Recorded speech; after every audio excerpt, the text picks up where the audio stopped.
Let's go! I know you guys want to just talk about the next head coach of LSU, but there are still games to be played, and we need to figure out together, can LSU continue running the football the way that we know they ran the football against Florida? So obviously there is a lot to break down, including LSU's go-to play, which was counter.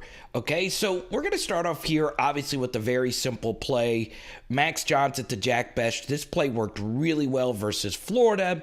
As many of you know, they ran this play with Cole Taylor versus UCLA, and it ended up being an interception. Jack Bech was able to keep his feet, and it's ironic. I know this is kind of a random observation about Jack. He actually plays with his mouthpiece out. I found that to be very interesting. So, as you see here, look at all these talented wide receivers out for this game. Deion Smith's right here, Kayshawn, Chris Hilton, and thank goodness LSU is so deep at this position that Jack Bech is still on the field. So obviously we're going to break down as many plays as we possibly can today. So let's get to it. Let's go. So I want you to see this. Molly McGrath, the sideline reporter, was just talking about Max Johnson's accuracy and how much better he is throwing to his left than his right. So let's actually watch this next play. Okay, so not all throws are created equal, and this is what I would consider an absolutely gigantic miss in this game, okay? I want you to see where Jack Bech is and look at where he's running. Look at how flat-footed the safety is. If this ball is delivered on the money, Jack Bech is catching this, even if it's slightly behind him and he has to stop. A lot of you know how good Jack Bech is with the ball in his hands. Probably makes that safety miss or at least rides him 20 yards up the field. But this wasn't all Max Johnson's fault because, as many of you know, Liam Shanahan is a major liability, especially when he's going up against a zero-tech nose. And Liam actually gets pushed right into Max Johnson, and I believe Max Johnson's right foot was stepped on right here, which ultimately affected this throw. And we'll go ahead and show you this play really quickly. This is just a simple outside zone to the left. And the reason why, and we'll show you counter in just a second, the reason why counter is so much more effective is this play is actually pretty well blocked. We're getting a good double team on this defensive tackle. We turn him inside. It's just too predictable of a running play. So, yes, this is actually a good run, but the bottom line with the LSU running game, we put probably too much blame on the LSU offensive line and not enough blame on Jake Peetz, Ed Orgeron, and the LSU coaching staff for not going to counter sooner. You're looking at a stat from SEC StatCat that LSU actually didn't run a counter play on the first 3 drives of the game. All of them resulted in punts, and you're seeing now how successful counter actually was the rest of the game. Now, let's actually dive a little deeper into this. So now we move ahead to the play that has actually gone viral on Twitter and broken down by people way smarter than me, like RJ Wrights. And look, this is just really, really, really good stuff. And RJ Wrights, Richard Johnson, just a fantastic writer, and ironically a Florida graduate. And what essentially this play is, and for those that don't know what counter means, counter is essentially plays where guards and tackles do something called a pull, okay? Now, what a pull essentially means is an offensive lineman goes from one side of the line of scrimmage to the other while running behind the line of scrimmage. And sometimes a guard can pull just to the outside like that. So pulling is just essentially an offensive lineman going behind the line of scrimmage and blocking someone else you don't expect them to block.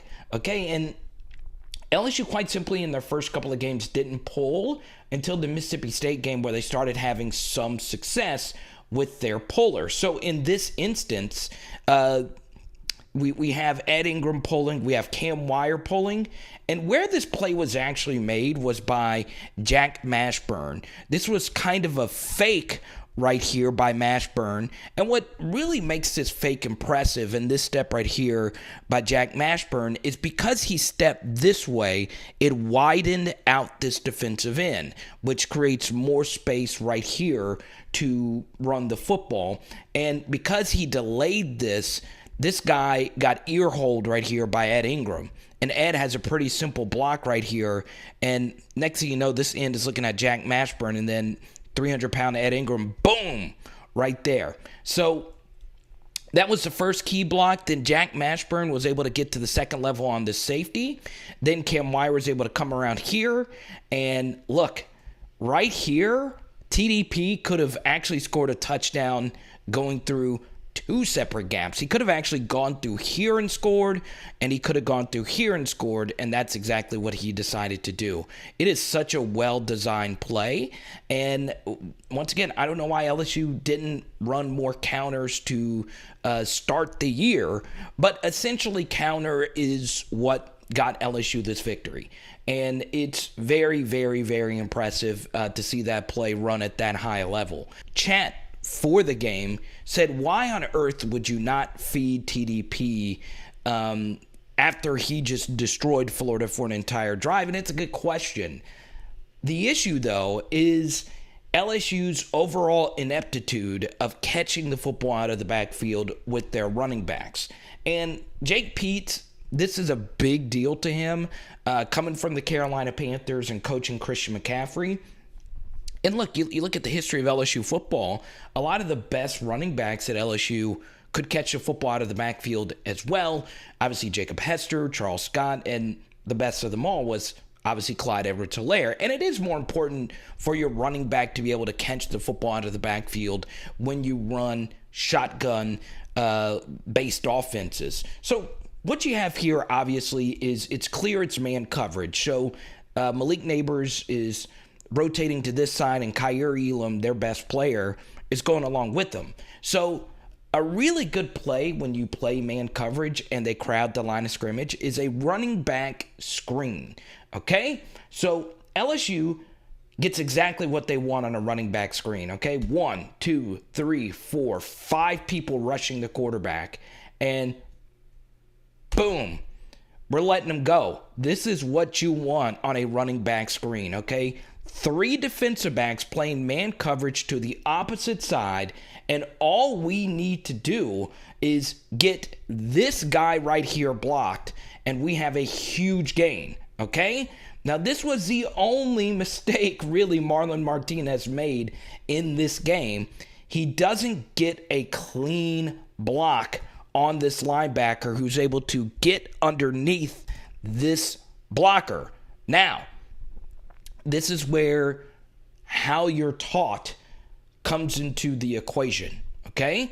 Some running backs are taught to catch the football and turn this way upfield, okay?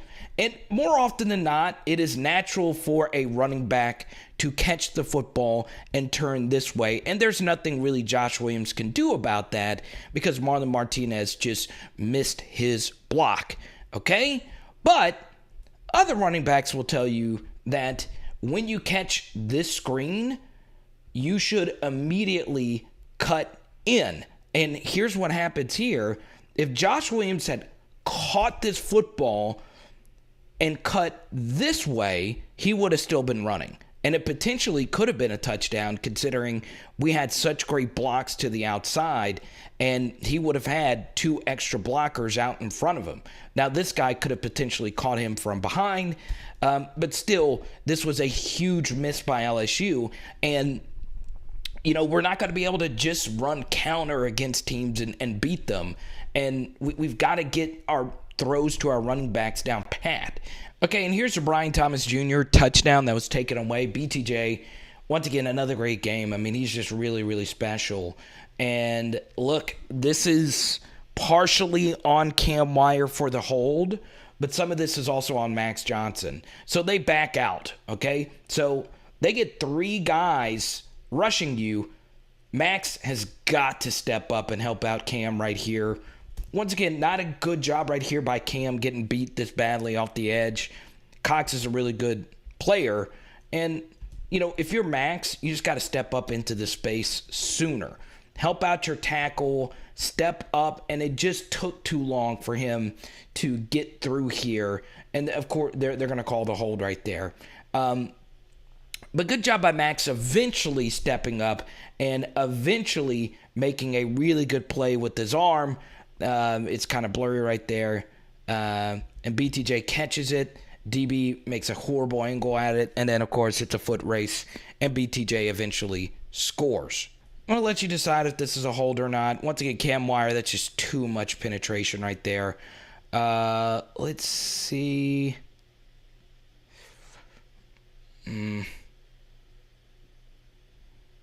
Yeah, they're going to get you when that hand gets to the outside.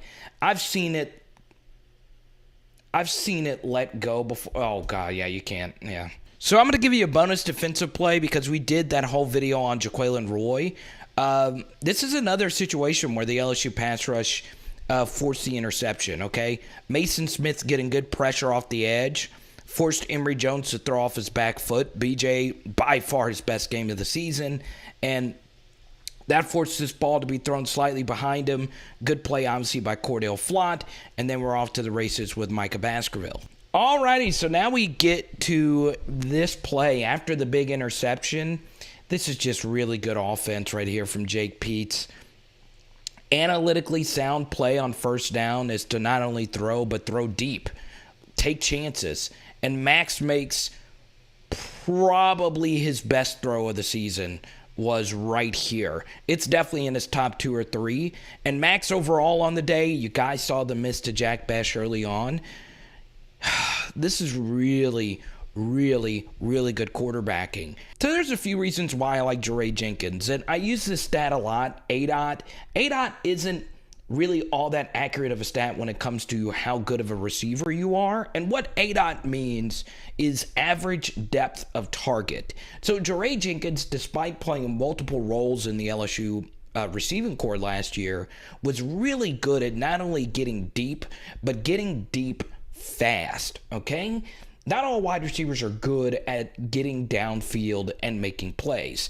So what's really interesting about this route right here by Jaray Jenkins is that we get the play action fake and we get exactly what we want. We get these guys going downhill, and so this read is very easy for Max Johnson. So once he sees these two guys come downhill, all he has to do is see if this safety drives down on Malik Neighbors, which he does. So now that Max knows that this safety is driving down on Malik Neighbors, all he has to do is float the ball, or not float it, but just throw it to this area of the field, okay? So this angle obviously does a really good job of showing you how this play actually worked out. Now, the reason why this throw by Max is so freaking good is, once again, Liam Shanahan blocking a zero tech nose. So for those that don't know, a zero tech means that the nose guard is right on top of you. Todd Grantham saw the Auburn film. He said, look, I'm going to do the same thing. And this is what Liam is going to face the rest of the season. We get a play action fake. We just got to have a better block right here. If this is a better block, this is obviously, you could have thrown this ball to Malik. He probably would have caught it and ran for a touchdown. That's why this play call is so good, because we got both of these guys getting downhill. But the issue is that Liam Shanahan, for the second straight time, is getting drilled back into the quarterback. And this play, which had not one, but 2 touchdowns, is almost blown up. Okay, but Max does a good job. Once again, we don't like our quarterbacks throwing off his back leg, but it's a little bit easier when you know they're in basically zero man. When you know that you're floating up this ball against a guy going up against man coverage, and obviously Max just throws this ball up, and we make a really good touchdown catch. So I know the offensive line was good as a whole, but the fact that LSU just never found a different center is, to me, one of the biggest question marks of the Ed Orgeron regime. I mean, Liam is regressing really, really, really bad and really, really, really fast. And I know it sounds like I'm piling, but it's really bad. It's really, really, really bad. So we get a Jay Ward interception. We have a few good runs to TDP and a nice throw to BTJ. And BTJ did a really good job of bringing a catch in after taking a hard hit. Just a really good play design. The angle's a little tight right here. But once again, they're playing man coverage on the outside. Let's take advantage with pre-snap motions, and that's exactly what happens. Jaray pre-snap motions here, and then goes back to the outside after this play action fake. And all we need Max to do is just throw this ball into this open space. Easy throw, easy catch. Max under some pressure, but that's a well-designed play. Jake was really in his bag in the red zone. Alrighty, let's go and give you another bonus defensive play. The Hail Mary before the half, okay? The amount of angry messages, because we do a halftime live stream, and ironically, I actually didn't get to see this Hail Mary because I was getting ready to do our halftime show. And ironically, Hail Mary defense is kind of strange, right? Because some people get it all wrong. And honestly, LSU's Hail Mary defense here, the actual set that they were in was actually pretty good. Okay, so the first thing is you always got to see where you are on the field. And right now, the reason why we had to press our corners right here is, number one, we don't want them to get like just perfectly clean releases. But number two is that they could have just run a 5-yard out and they'd be in just normal field goal range. So our Hail Mary defense here was actually good. And what I would do as a defensive coordinator is bring a delayed blitzer to, at the very least, rush the quarterback with a second wave. So draw the offensive lineman, and because I know it's a long developing play, get some pressure.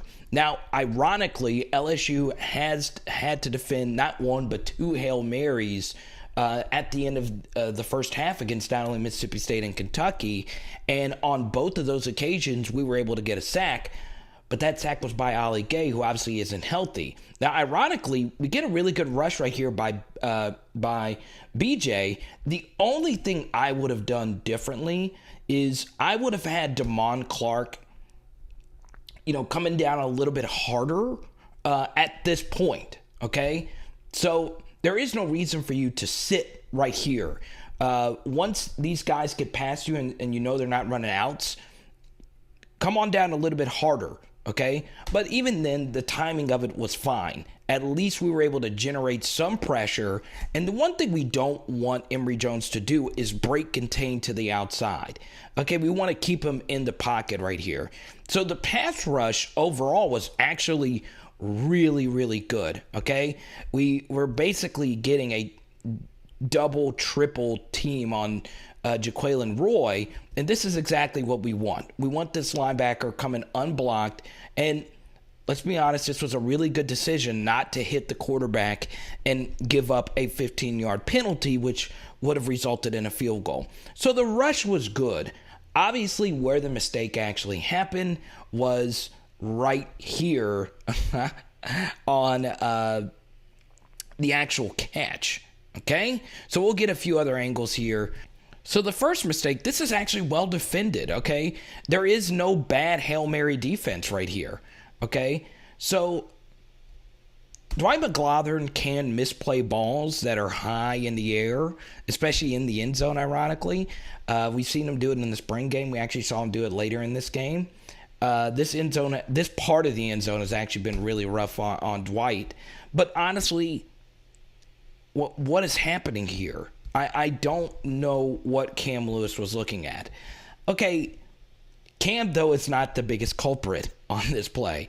The biggest culprit is Jay Ward, all right? Not all interceptions are created equal, especially in your own end zone. More often than not, on a deep pass like this, the better play is just to knock the football down. And Jay Ward actually sees the ball, okay? And instead of going for the interception, if he would have just played the ball, he easily knocks this down. What are you doing? What are you doing? That is nonsensical right there to go for the interception. I mean, this is, I kid you not, this is probably the worst Hail Mary defense I've ever seen LSU defensive backs do. And it's ironic because the great Chad Jones made one of the more impressive bat downs against Tim Tebow. So why not? Very similar yard line into the game, LSU versus Florida. I know there were so many iconic plays in this game, and we forget about this Hail Mary defense at the end. Once again, it's a little bit different. So LSU actually did have a delayed blitzing linebacker to where, Tim Tebow in this instance wouldn't have all day to throw. But here, he has all day to throw, which is fine, I guess, on a Hail Mary. Kirsten Pittman, Tyson Jackson, Glenn Dorsey. What a great defensive line that was. Marlon Favorite, all those guys. It's great. But this is what I'm talking about right here. Look at this. Just knock it straight down. You can't beat Hail Mary defense like that. Shevis Jackson, Taylor, Chad Jones, Jonathan Zenon, Craig Steltz, and, of course, you could forget our guy, Derry Beckwith. Chad Jones right there was the one that actually knocked this down. Look at this. Just straight. Look at the verticality. Is that even a word? Knock it down! And Coach 30 got him. And he should, because that was just... honestly, I'm at a loss for words. So we move ahead to the second half here, and obviously there was a pick six, and then Florida went down and scored, and then once again our bread and butter play counter. So we're pulling Marlon Martinez, we're pulling Austin Deculus. We get this end. It's basically the same thing. Fake like you're blocking the end, and then go to the second guy, and then just clear this guy out. Good block right there by Marlon Martinez. Now we need Austin Deculus to be the lead blocker here. We get an excellent block by Austin. Boom! That's good physical football. And the key block right here was actually by Cam Wire getting to the second level. Good job right here by Ed. Returning guys inside and legit TDP to the house. Breaking records, baby. You got to love it. Now, once again, I'm going to say the same thing about, the Jay Ward play. Especially since Dwight McGlothern on his pick six, he almost dropped the ball too soon. We're not in the end zone yet, and TDP had already started the process of dropping the ball, which is ironic because this is the same spot of the end zone where Kayshon Boutte did the same thing, okay? Now, someone has to go to TDP and say, look, we know you're caught up in the moment. We know this happens. Justin Vincent had a close call in the national championship game, and ironically, we did a full film study on this exact thing before the season began. That's really close. He obviously still has possession right here, but you want to be careful in that aspect. And the bigger issue is the ball just laid there. No one else, I believe, went and picked the ball up. Last year we got bailed out because Jontre Kirkland picked the football up to make sure the touchdown was scored. So TDP had an excellent game. This was a big miss by him. And look, we're not going to, once again, there's going to be teams that adjust to us playing counter. So we're going to need him to obviously, make different types of runs outside of just counter.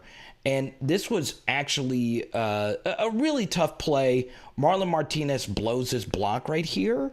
But I want to bring this back, okay? So it's outside zone, and, you're handing the football off. And what happens here is we get a good double, and boom. Okay, so once TDP sees that this defensive tackle is in this B gap and this end is all the way out here, you need to plant and get vertical and go to the inside of Marlon Martinez. If he would have planted and just got vertical, once again, it's a tough cut to make, but if TDP is going to get drafted, these are the types of cuts you need NFL running backs to be able to make, okay? So, boom, once he sees that this defensive tackle is to the outside of Marlon Martinez in this B gap. We need you to get vertical. And if he would have planted and got vertical, he would have pounded that football in there for a few extra yards. Instead, we bounced it right into some players right here. Once again, it's not a well-blocked play. We haven't been able to block outside zone all season, but there were yards to be gained there. So Coy Moore has hit the transfer portal, and it's probably a good thing for both parties involved. I think Coy Moore is going to go to another school and catch 80 balls. I really think he's a talented, solid receiver. It's just in order to play wide receiver at LSU, you have to be exceptionally good. And simply put, with the injuries that have happened to LSU's wide receiver core, if you're still struggling to see the field, it's probably better that you do go elsewhere. And once again, I do like Coy a lot personally. He had one of the best work ethics on the team. And Coy and Max have worked out a lot together. So Max actually makes the right read. You know, we get one-on-one right here with someone going vertical, and Max obviously throws a 50-50 ball up for Coy to make a catch on. And the ball is actually not a bad back shoulder throw. It does float on him a little bit, but once again, this was this would be something I would tweak to Coy's game. He actually just left his feet way too early. This ball is actually not that poorly thrown, and it's to his back shoulder. But if you don't play a lot and you're not getting a lot of snaps, it's hard to adjust the balls in air if you don't play a lot. It's 3rd and 3, so you as a quarterback should know that a run could be in the equation right here, okay? And boom. Once again, it's not a bad read by Max to actually throw this ball. Jack, that's not there. He could have ran for the first down right here, okay? Because they lose their pass rush lane integrity. Once again, Ed Ingram, horrible game against Kentucky. Florida game, I mean, this was an All-American level performance from Ed. Look at how he's washing this twist stunt and helping out his center who's struggling. I mean, that's just really, really, really good. Excellent stuff. Good work by Brad Davis getting this group ready to go. So Max could have run for this first down. And you could see it from this angle as well.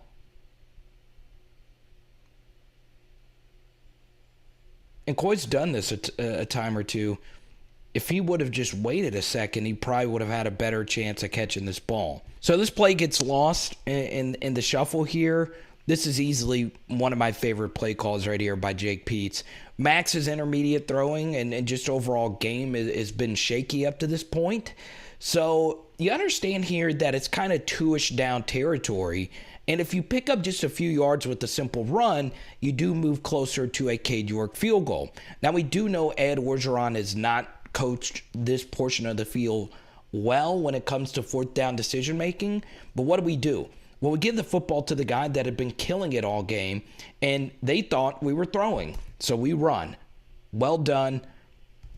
Just a perfect play call. We know this end is attacking Max on a typical pass rush, and we run right where he was, and TDP does a good job cutting it up in there and getting vertical and getting these yards for a first down. So here we go, Mangus and Peets right here. Man, I would love to be in a coach's booth. I feel as if I was a coach, I would love to be in the booth. I just think it's so cool to see the whole field and actually make calls from there. But obviously in the quarter. Interesting, the snap was a little low. Good job by Max catching it, putting it right in the pocket, and it's the same thing, counter. Ed Ingram pulls and kicks out this end. Good job by Anthony Bradford coming around that edge. And this is obviously TDP just running right through. I mean, no special cuts, nothing. Just run right through. Once again, it is still really close. Once again, it's better to be safe than sorry right here. Really close to dropping this ball too soon. I'm kind of shocked that no one went to him after his last touchdown to tell him, hey, just hold on to that sucker all the way through. We don't want another K-shot, but once again, good run by TDP. And here we go. It's just same thing, man. Pull left guard, pull left tackle. And Missouri did this versus us last year really well. and just a lot of teams did against us, so why don't we use it against them? And it's, once again, it's the same exact, this is the same exact run as TDP's first touchdown in this end zone right here. You fake like you're blocking this end, then you get to the second level. Ed Ingram comes around, takes this end, and we need Anthony Bradford to come around and pick up any scraps. And, yeah, I mean, this counter is what won us the game versus Mississippi State. It's what got us those big gains against Kentucky. And simply put, this is just good blocking all the way through. Good surge right here by Austin Deculus, jacking this guy up. Good job right there by Bradford. And this is just simple running. You know, a lot of running backs right here score when the blocking is that good. So part of the criticisms on TDP, some of them were warranted, but he just needed better blocking and better concepts. Good job of Devonta Lee blocking on the outside as well. All right, so I'm doing a few defensive plays because I am not sure if we're going to be able to get to a defensive film study for this LSU versus Florida game. So right here, they run a quarterback draw, and Jaquelin Roy makes yet again another play. Good job by Neil Farrell, of course, stepping in there and making a big play as well. And part of the reason why Jaquelin Roy doesn't get his proper shine is Neil Farrell just has better celebrations. But let me say something really quickly. What you're about to see is going to infuriate you, okay? Not make you mad, but infuriate you, okay? So we get this play right here by Jaquelin Roy, and guess what we do?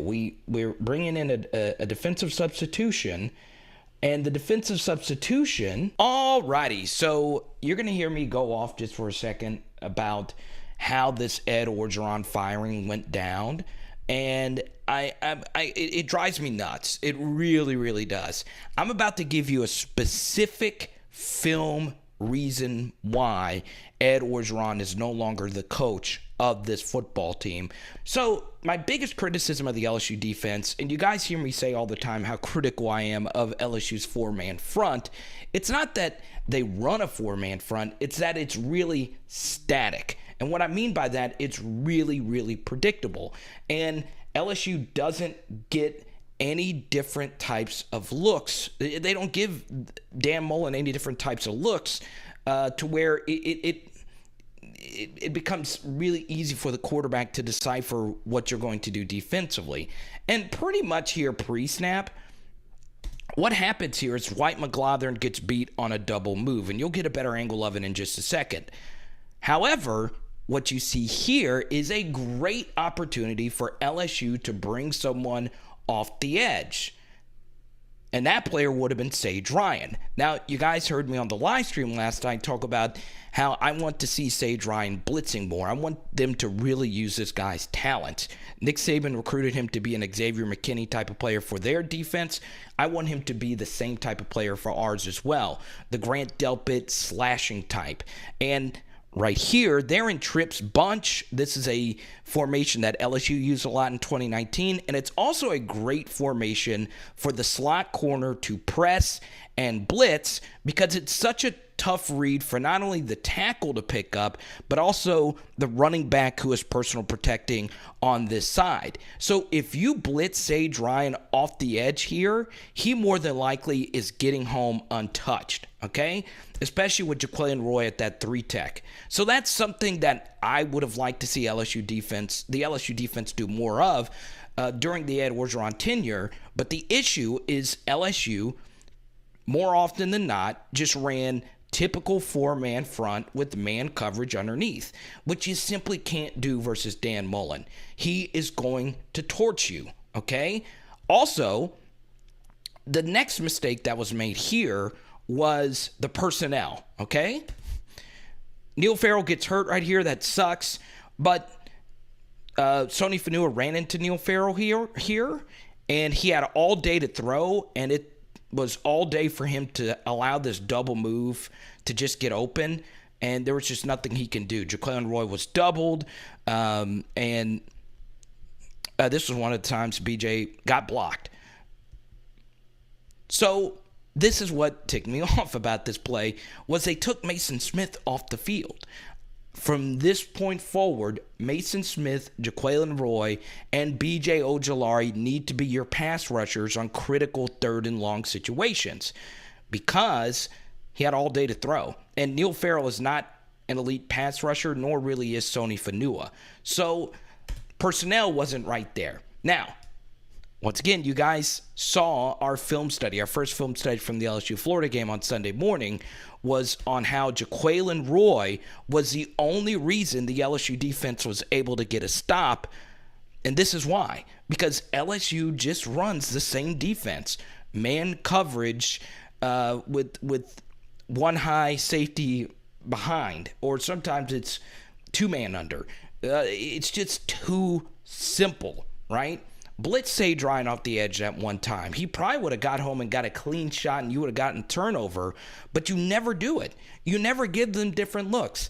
And as a play caller, if they know you're going to be doing the same thing over and over, even if the blitz gets picked up, at least you're showing the willingness to do so, and it's something for the quarterback to actually think about.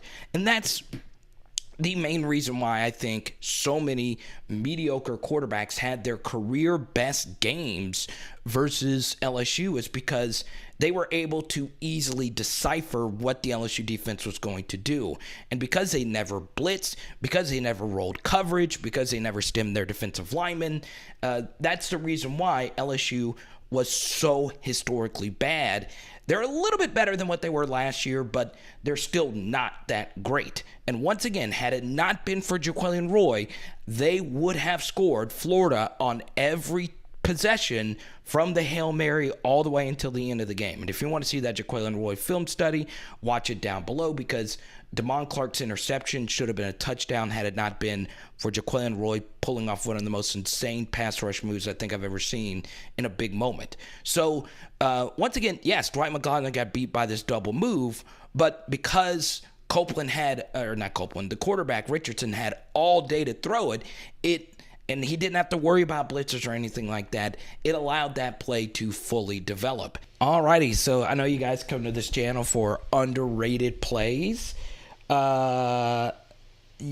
It's pretty interesting for the second time this year, and I know I've been critical of Trey as a wide receiver. This kick return was dead, right? It's kind of hard for me to see which blocks were missed, but to catch this football right here and to have this many people clean down the field right here, this was just dead. Boom. We're running horizontal right here. Now, ironically, I think Trey had a lane right here.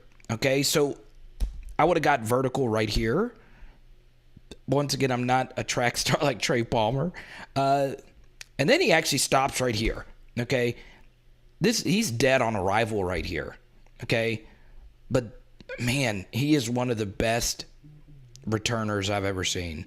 I swear. I mean, there is nothing here. Good block by Josh Williams. Good job by Jordan Tolles getting a good block over here. And then we make this guy miss. And then we turn this bad boy to the 32-yard line with some decent field position. Alrighty, so we get a 2nd and 7 here. And this was a great run. On first down, they actually finally stopped our counter. So now they're thinking for sure, okay, they're going to throw the football. But instead, we go RPO action. And like we always do on these film studies, we like to see if you could pick up on the little thing, right? I want you to watch this play, and while you watch this play, donations go a long way on this channel. I'm not sponsored or by anyone. So if you can, Venmo, Cash App at Carter the Power. Thanks to all our new subscribers from Blake at Are You Serious Sports. That guy is one of the most talented. What makes Blake so talented is I don't think he has much of a media background. So go support him. He's absolutely fantastic. So yeah, support your us little known non-established creators. So yeah, you get to see this really good run right here by TDP. I know you guys are watching in the background. So this is an RPO, okay? So once again, you hear those three letters all the time, RPO, and it's overused. A lot of plays that are RPOs really aren't RPOs. And what Max could have been told here is some coaches have signals that say, yes, it's an RPO, but we want you to hand the football off. So that very well could have been the case. But where LSU's best play has been, their bread and butter play, has either been to Kayshawn, who's obviously not playing, or Jack Bech, who's obviously not on the field here. And their bread and butter play has been this RPO throw to a wide open slant over the middle. And as you see here, the safety bit. Okay, so they're crowding the line of scrimmage to stop the run. 1, 2, 3, 4, 5. And very clearly right here on this play, he is attacking downfield. Okay?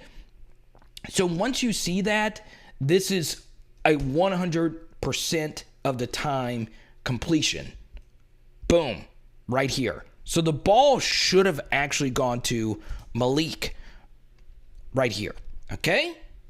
But we get a little lucky. And ironically, Florida, and if a Gator fan is watching this, even though you run a different defense in LSU, you run a 3-man front, and LSU runs a more traditional 4-man front, what I would say was the biggest issue that Todd Grantham had was the same thing that the LSU defense does themselves, which is crowding the line of scrimmage with players, okay? It's just simple logic. You don't need to be a football expert to know this, right? The more people you have at the line of scrimmage, the more chances that plays can go for explosive gains. And the reason why that's the case is because all you have to do as a ball carrier, running back, wide receiver, whoever, is to break this initial line of defense. And the reason why crowding the line of scrimmage isn't good for plays that involve pullers is that it can cause you to over-penetrate, and all the offensive line has to do is wash you out of the play. And if you have a puller, all they need to do is block the 1-second level defender, and this play is going for a huge gain. So let me show you what I'm talking about right here.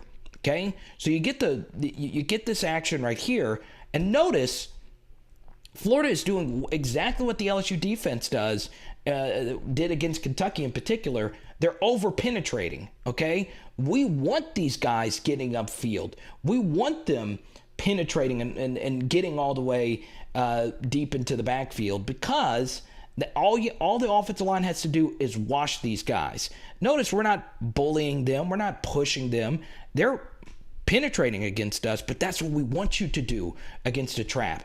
And ironically, Liam misses his block right here, okay? And this, honestly, against the zero tech, it's not a difficult block because all we need you to do is just turn this guy to the inside. But Liam actually misses his block, right? And the defensive tackle almost makes this play. But look, if Florida would have just had this linebacker playing just a little bit further off, he would have been able to easily make this tackle right here, right? It's a design flaw. It's a misconception. And a lot of old school defensive-minded people, like, for instance, Ed Orgeron and Todd Grantham, continue to think the best way to stop counter and stop the run is just crowd the line of scrimmage. That is not what you want to do. You want to create layers on your defense, right? And all we have to do is break this initial layer, and all we need Jack Mashburn to do is make this guy miss. And this tackle could have been made because Liam blew his block, but TDP goes beast mode, makes this guy miss. We get a decent block right here from Jack Mashburn. Boom. And we're off to the races, okay? So we got a little lucky there that, number one, Max missed the right read, which was to throw Malik Neighbors on the slant. Number two, we got lucky on their defensive lineman that they overcrowded the line of scrimmage. Number three, we got a really critical block right there by Jack Mashburn, which was very key because Liam got blown up on that play. And number 4, it helped that TDP went full beast mode. And this was probably one of his better runs because he really had to break that arm tackle from that nose tackle for it to work.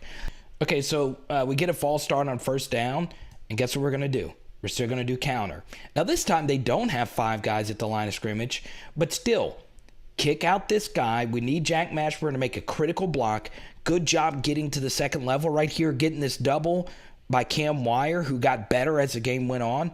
Boom. And let's just cut it up right in here. Beautiful. It's just simple counter. So what could Florida have done against this? Number 1, if they're running counter on you, you got to stem your defensive lineman. You got to give an offensive line that's in a groove right now some different looks. Okay? So,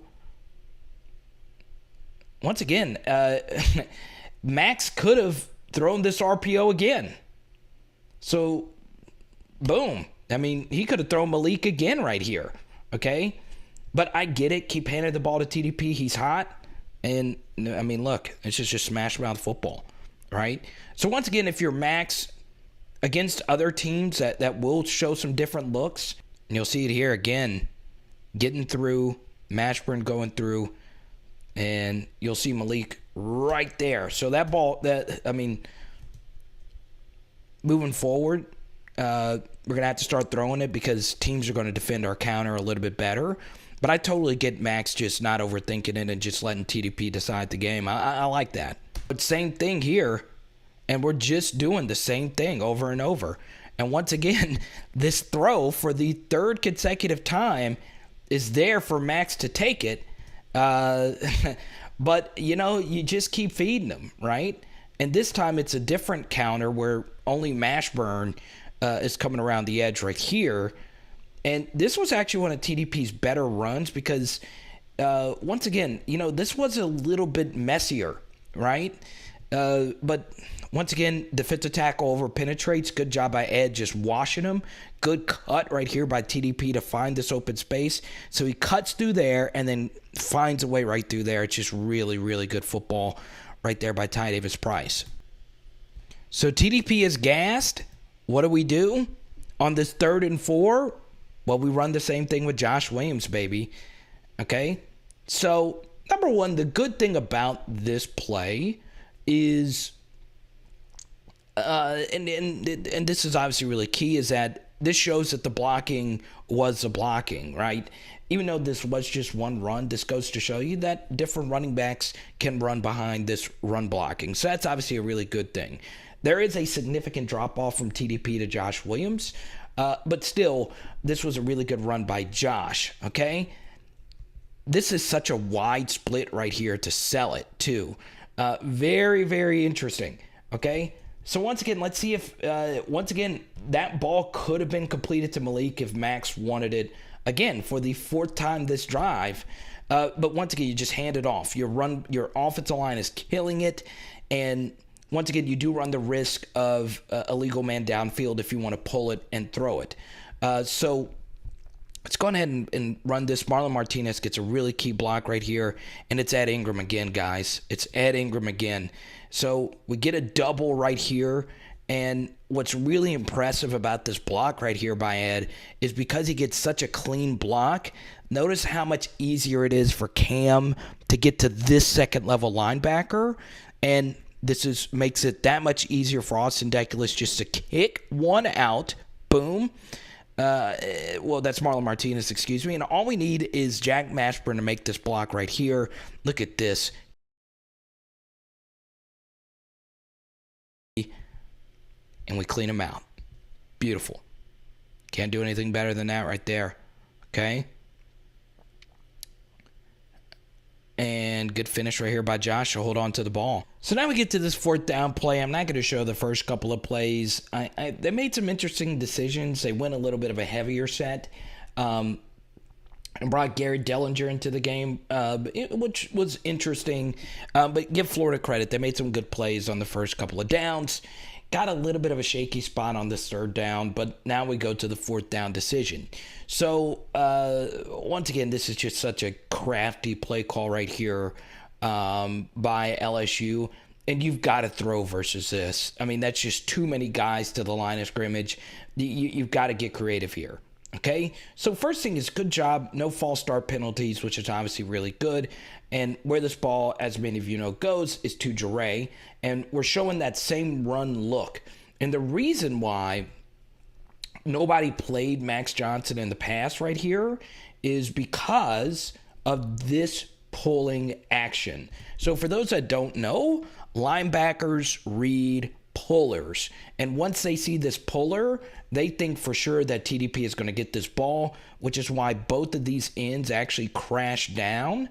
And Cox was late to react out here to Max Johnson. Okay? Good throw.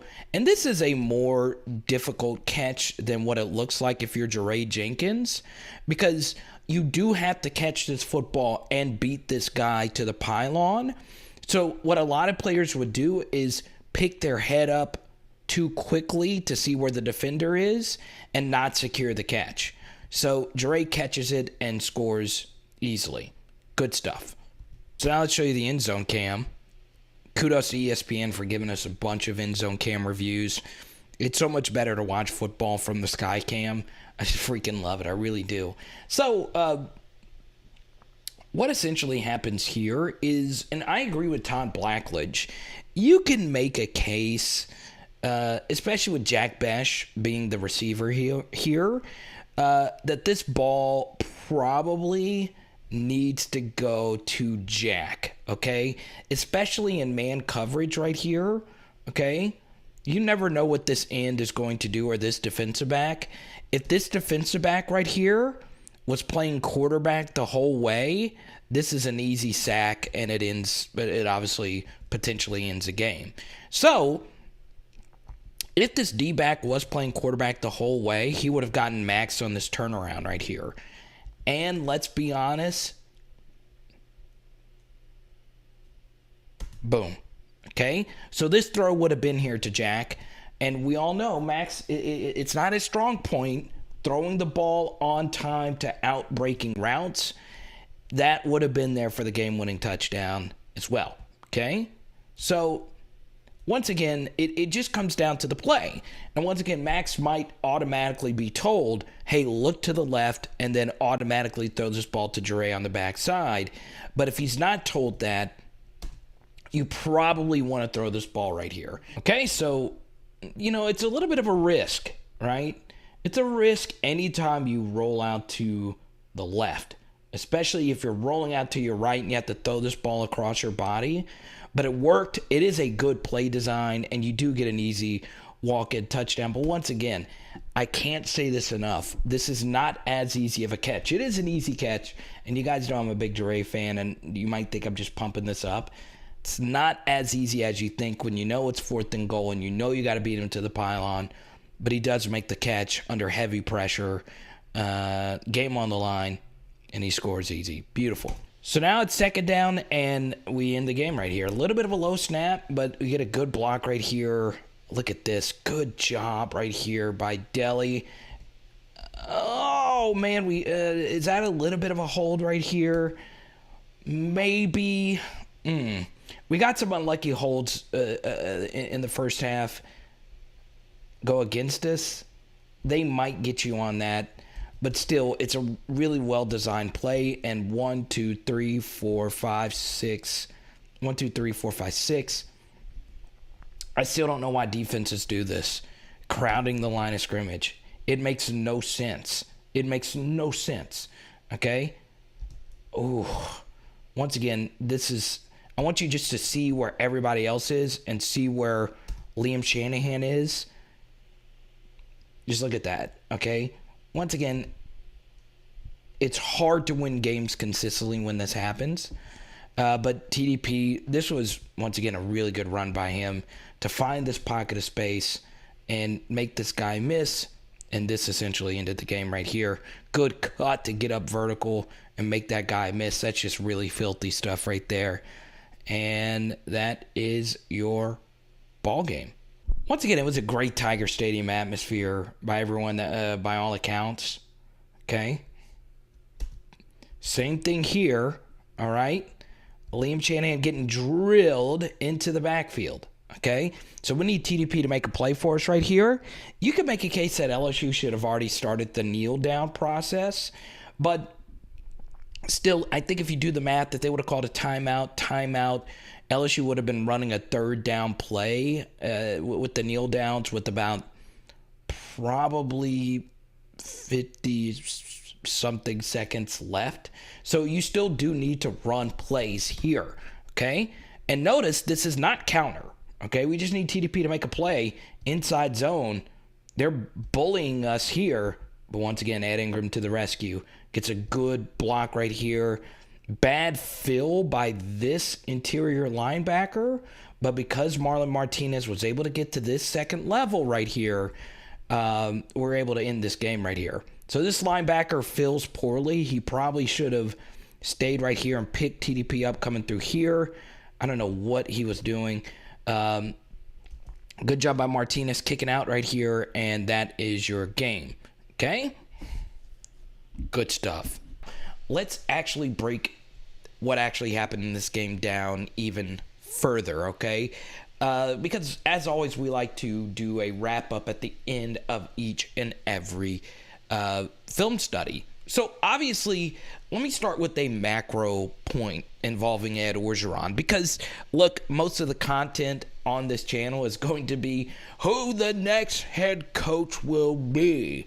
And, obviously, that's the big story. You guys want to know who the next coach will be at LSU. And look, we're going to be doing a ton of videos on that, but I do feel this is very important, that we watch the film and we learn from our mistakes, right?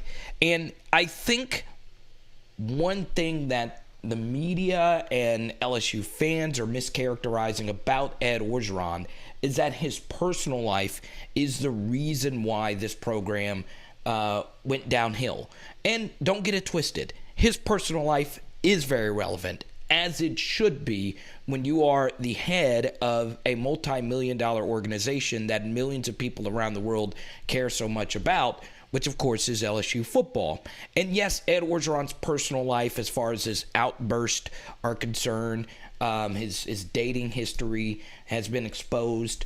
I've heard different stories myself, and of course other off-the-field matters such as Title IX issues, his handling of the George Floyd protests with the team. All those things are very, very important, and I'm not downplaying that at all. I'm just going to share with you, though, a very big dose of reality. Number one, the reason why these stories are always pushed from not only, local media but national media is that it does generate the most clicks. It does generate the most interest. It is a very juicy reason as to why this program went downhill, and it is partially a reason. Not only Ed Orgeron, but other staffers on the team. A lot of personal off-the-field pressures played a role into why LSU football became the program it is now. However, ultimately, the reason why Ed Orgeron lost his job, and you guys saw just from a few defensive plays that we broke down, is because of his football coaching. It is 90% football coaching, 10% all that other stuff, right? Because, as many of you see in the background here, we didn't show you this play because we dedicated an entire film study. If it wasn't for Jaquelin Roy generating this pressure, this would have been the game-tying interception. Offensive player had a step on Damon Clark. If you want to watch that Jaquelin Roy film study, I highly recommend that you do, because LSU's defense would not have gotten a stop from the Hail Mary all the way until the end of the game had it not been for Jaquelin Roy forcing not only one but two interceptions. So LSU's defensive scheme was just so bad under Ed Orgeron. And not only was the scheme bad, they never adjusted it to the point where it is still to this day the most baffling thing I've ever seen. I am a very novice film study guy. I am not Richard Johnson or Ted Wynn or whoever you want to mention. But I'm still to this day shocked how little the LSU defense adjusted. I'm shocked that once Florida became strictly a throwing team in the second half, that LSU didn't go back to the rush 3, drop 8 principles they showed versus Mississippi State. Just give the offense something different to look at, but LSU's defense never did. And for the second straight year, Dan Mullen tore us up in the second half of the game, despite us having a big lead. So, as much as people want to make the end of the Ed Orgeron tenure about all that other stuff, if you would have won, none of it would have mattered. If LSU would have won, you would have never have known about some of the stuff that LSU or some of the media leaked out. And it's amazing, all this stuff leaked out the day that the Ed Orgeron firing decision happened. So, you know, it's crazy to me to think that it was the off-the-field stuff and some of the other stuff, when the bottom line, the reason why Ed Orgeron lost his job, you guys saw it today, was the defensive scheme. And then in other games, fourth down decision-making, other personnel decisions. What in the world are we doing at center? You know, there's a lot of different reasons why this happened. But the bottom line is, if LSU would have just won, or heck, why did it take so long for us to start running counter? What it makes no sense, right? So, yeah, it's pretty wild. So, you know, you guys have been looking at stats and all kinds of different stuff in this video. But I want that point to be clear because, trust me, LSU, with the buyout that they're paying Ed Orgeron, was trying to give him every opportunity to prove that he was actually still an elite football coach. But, you know, it's just not the case. And even Ed Orgeron said it's time to move on. It wasn't the LSU standard of performance. Now we get, as we always do at the end of these film studies, we talk about the quarterback, which of course was Max Johnson. Decent QBR in this game, 14-24, not bad. Obviously,